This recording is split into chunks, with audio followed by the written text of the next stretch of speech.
Budak perempuan hilang dari 2005 sampai sekarang tak jumpa-jumpa. Kesan pun tak ada. Kembali lagi dalam Japan Story Time. Kali ini saya akan menceritakan tentang satu kes kehilangan seorang perempuan berumur 5 tahun hilang sejak 2005 sampai sekarang. Masih tidak dijumpai dan kesan-kesan bukti-bukti pun tak ada. Kes kehilangan Onishi Yuki ini bermula pada hari hijau tahun 2005, di mana pada waktu itu Bandar Sakaide terletak di Kanagawa sedang mengadakan Hari Hijau. Hari Hijau ni diadakan setiap tahun untuk menghargai alam semula jadi di sekitarnya. Sebab apa? Kanagawa ni kaya dengan gunung ganang, hutan-hutan dan juga lautan. Jadi pada hari hijau ramai orang keluar, termasuk ada pelancong-pelancong akan pergi hiking, akan pergi camping, akan buat aktiviti-aktiviti pemeliharaan alam semula jadi. Jadi pada waktu itu Yuki, kakak dia dan mak dia join hari hijau ni bersama 60 orang di bandar mereka. Terdapat satu rakaman pada pukul 1 petang di mana sewaktu pukul 1 petang ada satu aktiviti menggali pucuk bambu. Rakaman itu menunjukkan bahawa Yuki sedang membantu ibunya menggali pucuk bambu dan kehadiran Yuki masih lagi kelihatan sehingga jam 1:30 petang. Namun pada pukul 2 petang Yuki tidak lagi kelihatan oleh ibunya. Jadi ibu dia pun cari sana sini. Mak dia tanya kawan-kawan, tanya orang-orang bandar. Mak dia menjerit nama dia, Yuki, mana awak, mana? Tiada jawapan, tiada info, tiada clue berkenaan Yuki. Jadi langkah terakhir ibu ni buat apa? Ibunya pergi report polis.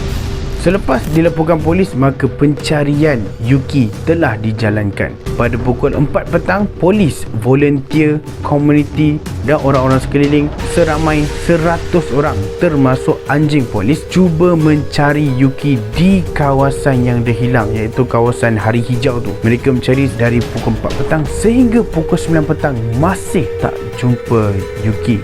Selepas beberapa hari, polis dan komuniti-komuniti lain sambung pencarian dengan kawasan yang lebih besar, iaitu di kawasan hutan berdekatan dan juga berdekatan dengan tasik, iaitu satu tasik tambir bernamanya, berdekatan dengan kawasan bambu tu. Anjing polis dapat kesan atau berhidu bau Yuki dengan botol yang telah digunakan pada waktu hari hijau. Tapi sampai satu kawasan tu, bau dia terus hilang. Bayangkan misteri tak misteri guys. Lepas tu polis siasat lagi. Polis hanya menjumpai 2 clue saja. Clue yang pertama, selepas 1.30 ada seorang perempuan sekolah rendah berkata dia ada jumpa Yuki dan ada sembang dengan Yuki. Sebab Yuki ada tegur dia, so dia sembang sekejap, lepas tu tak ada dah. Clue yang kedua, polis ada bercakap dengan seorang pakcik ni. Seorang pakcik ni cakap, oh saya ada nampak Yuki, dia berjalan-jalan di kawasan hari hijau tu, tapi saya tak cakap dengan dia. Pakcik dah cakap. Jadi benda ni kekal misteri kan. Selepas itu polis pun mengambil keputusan untuk mencetikkan air di tasik tambir tu. Kot lah Yuki terjatuh kat situ dan lemas. Tetapi bila dibuat sebegitu, masih tak jumpa kesan-kesan baju, kasut, topi. Sewaktu Yuki hilang tak jumpa. Sewaktu Yuki hilang, Yuki memakai topi pink dengan ada desain bunga, baju belang oranye merah, seluar biru bersama belang oranye 3 dengan kasut desain rabbit bersama glove warna putih. Dan rambut Yuki pada itu adalah rambut macam Dora Explorer dan rambut Chibi Maruko-chan. Rambut macam tu. Jadi setelah lama pencarian dilakukan oleh polis dan pihak-pihak lain, maka mereka mengeluarkan 4 teori berkenaan bagaimana Yuki boleh hilang. Teori yang pertama ialah Yuki diambil oleh binatang. Okey?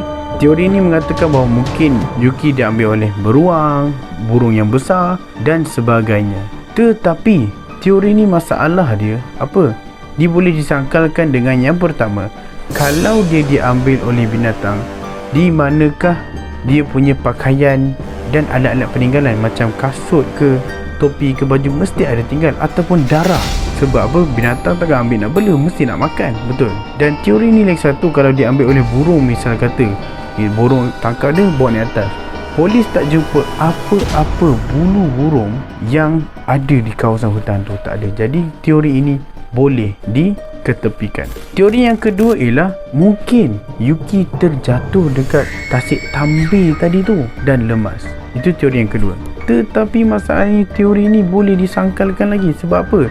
Yang pertama, tiada barang-barang peninggalan oleh Yuki. Topi dia mesti dah terapung, baju dia, kasut dia ke apa. Lepas tu kalau mayat yang dah lama masuk dalam air, dia akan terapung.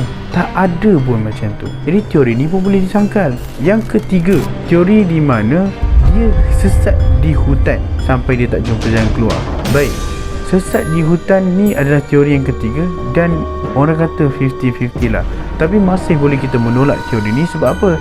Yang pertama, sebabkan anjing polis tadi tak boleh kesan dia. Yang kedua, kalau dia sesat di hutan, suatu pencarian, orang cerit nama dia apa, mesti dia sahut.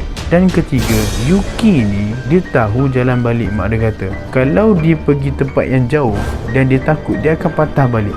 Itu apa yang mak dia kata. Jadi benda ni pun boleh ditolak. Teori yang keempat mungkin jadi betul, mungkin tidak, iaitu dia diserang oleh pedofilia. Okey, teori ini mungkin boleh jadilah.